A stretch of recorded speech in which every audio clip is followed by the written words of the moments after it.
In this tutorial I'm going to spend a bit of time because this one explains the stitching function, and I think this is one of the key functions in LeatherCraft CAD that you won't be able to find in any other program or CAD program. So I think this is really an amazing function. So I'm first going to just explain the different options that you have. So for example, you can set different pricking iron options. You can set them as well. The width of of everyone. So for example, if we open the toolbox, you can set one. Let's say for instance we want to have we want to create a round one, and that's 8mm. We can create that, so we can say round 8mm. We select the kind, which is round. The width and the height should be the same, so we can set it as 1mm.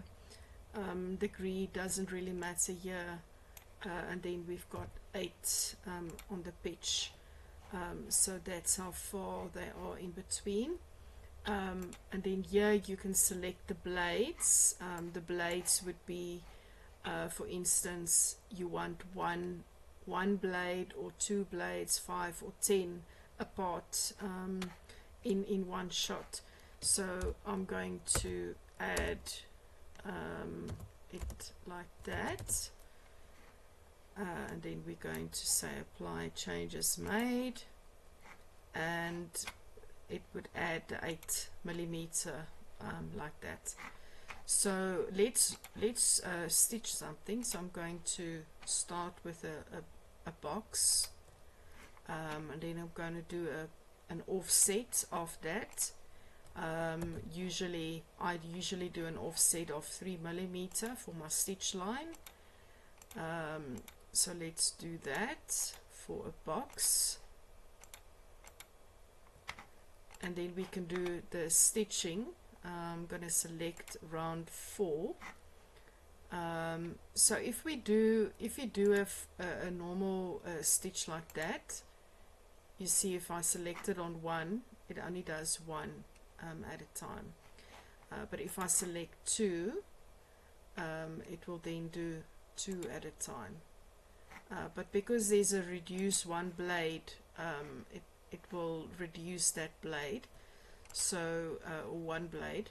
So here you can see, I can do an exact pitch there, depending on how you want it.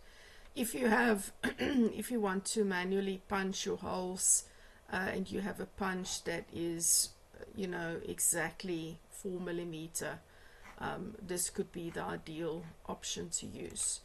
However, if you want to use an option for it to set an auto pitch from there to there, then you select the first stitch there, and you go to the edge, and you will see that it has this darker blue color where it shows where it ends. Now if it's cut off somewhere here in between, it won't show the blue, so then it's not connected fully. But here we can now see that each one of these have now been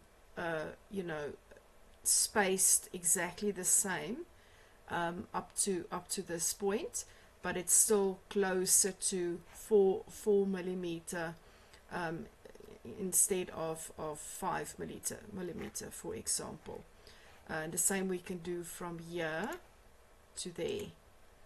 So it just depends on how you want to do it. If we do a fixed pitch, then it won't, you see, it won't stretch it evenly up to that point.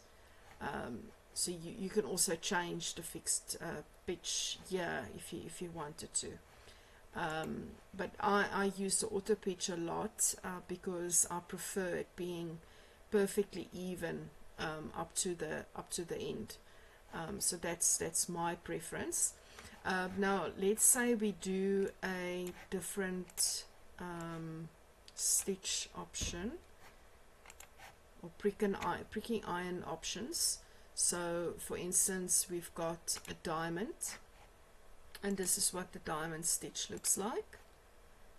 You can also set it to reverse, so you can set it to reverse. So it just depends on how you want to draw the stitches. If we do a fringe, this is what the fringe looks like. So it's got more of a like a direct or straight arrow blend. And then we've got the flat that looks like that. If we do the reverse, yeah, so this one just does a normal flat. So that's the difference in the stitching. Now let's say we do something a little bit more complicated. Let's do something.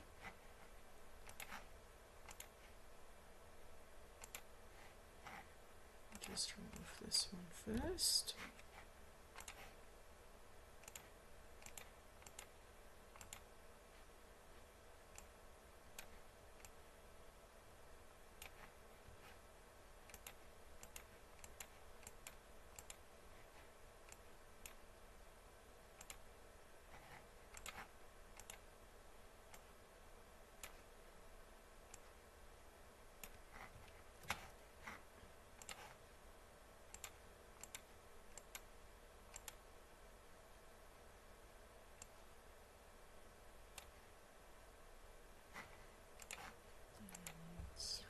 Just do a basic curve there.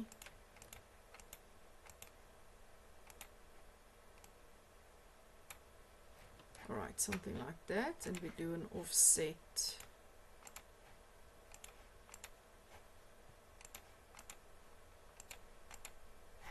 Alright, so the first few things you can see is that here it's not fully connected.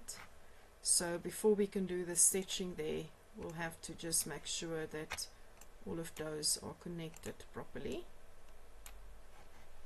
Otherwise, when we do one stitching through, it's not going to allow us to it won't do the auto pitch. So let's do around 4. So you see I can connect it from there to there, and from there to there, and there I have all my stitching lines perfectly connected. Alternatively, you can decide, you know, if you want to do don't want to do the auto pitch and rather a fixed pitch, then it will look slightly different. So you will do it like that. You can decide if you want to do the 5, but it's going to do it in a straight line, so it won't perfectly add it on the stitch line or the offset. So when it's a curve, it's better to just do it like that. But in these scenarios, it's quite useful to use the auto pitch function.